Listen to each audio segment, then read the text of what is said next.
So welcome once again to the Rook Lab podcast. This is a podcast series mainly focused on research on obsessive-compulsive and related disorders. My name is Volin Ivanov and I'm a licensed psychologist and PhD student at Karolinska Institutet working with hoarding disorder. Today I will be talking to Dr. Carolyn Rodriguez. She's an assistant professor of clinical psychiatry at Columbia University Department of Psychiatry.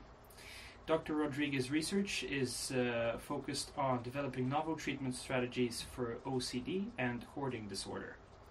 She's also interested in how hoarding can lead to housing problems and how these problems can be targeted. So thank you so much for taking the time to participate in this podcast, Carolyn. My pleasure. So my first question to you is, what impact can hoarding have on home environment, family, and neighbors?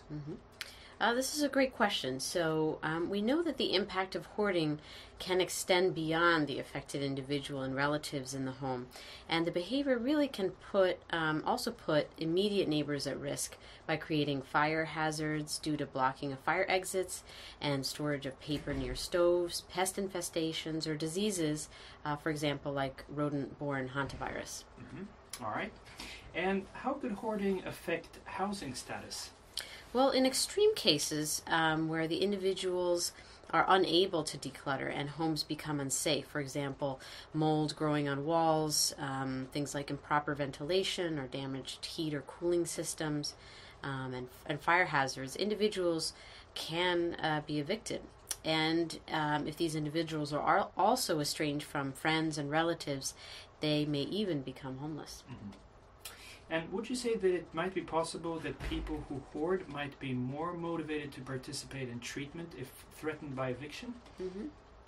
Well, despite the fact really that hoarding behaviors represent a significant safety risk for the individual and the community, and that treatments are available, so we can use things like selective serotonin reuptake inhibitors and specialized cognitive behavioral therapy, many individuals do not seek mental health treatment. Embarrassed by their behavior, individuals with hoarding disorder keep it hidden, and often only during emergencies like a water leak, fire, pest infestation, or threat of eviction does this problem come to the attention of a landlord or family member. It was really this observation that led to my hypothesis that individuals who seek help from an eviction prevention organization would have a high rate of hoarding disorder. And in fact, a recently published study did confirm a high prevalence rate among the 115 clients that were seeking help from a not-for-profit eviction services agency. In our case, it was called the Eviction Intervention Services Center.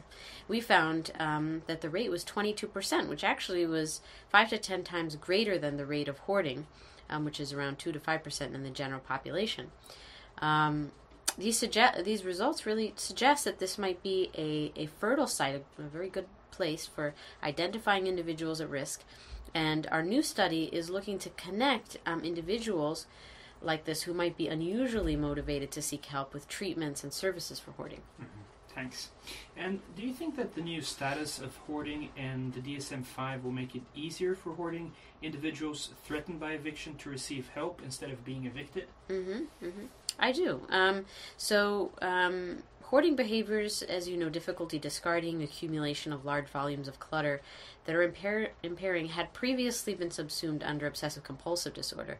And now new data has emerged that suggests that hoarding is a separable disorder. Now that the hoarding disorder has been officially recognized as a disorder in our psychiatric diagnostic manual, DSM-5, there will be more attention to understanding the underlying causes of hoarding and how best to treat it. Our experience, at least here with the court system here in New York City, is that judges are willing to grant individuals that we work with extra time to declutter if they can show that they're engaged in treatments. So I do think it'll be helpful. And how can people who hoard be helped? Could the cooperation of multiple agencies be needed? Yes, I like this question. So our new study is hypothesizing that it will require the efforts of multiple providers to help. Individual with hoarding, as you know, has many needs. If they're being evicted, they'll have legal services that they'll need. They may not have the funds for those legal services. decluttering, medical. A lot of people haven't seen a doctor in a while. Psychiatric, entitlements like food stamps and Medicare, Medicaid. All of which together, all of those needs together, really may overwhelm a single provider. And team-based approaches like task forces or centers with multiple different kinds of providers, like social work, legal services, psychiatric, will be invaluable to help this population. Mm-hmm. And do you have any recommendations on how people in risk for eviction should be approached by authorities and health services?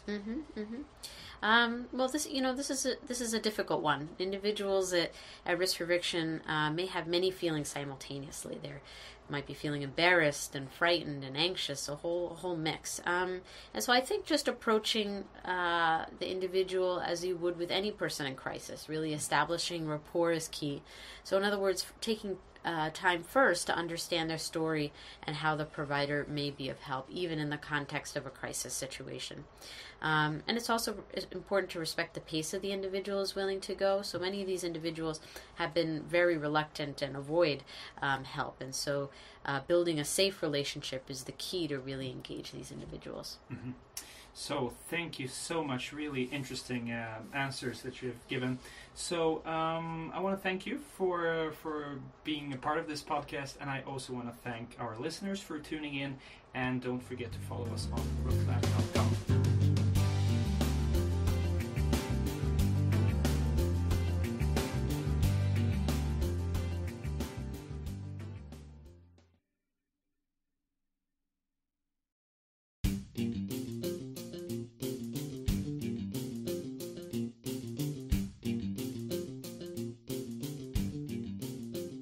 So welcome once again to the Rook Lab podcast.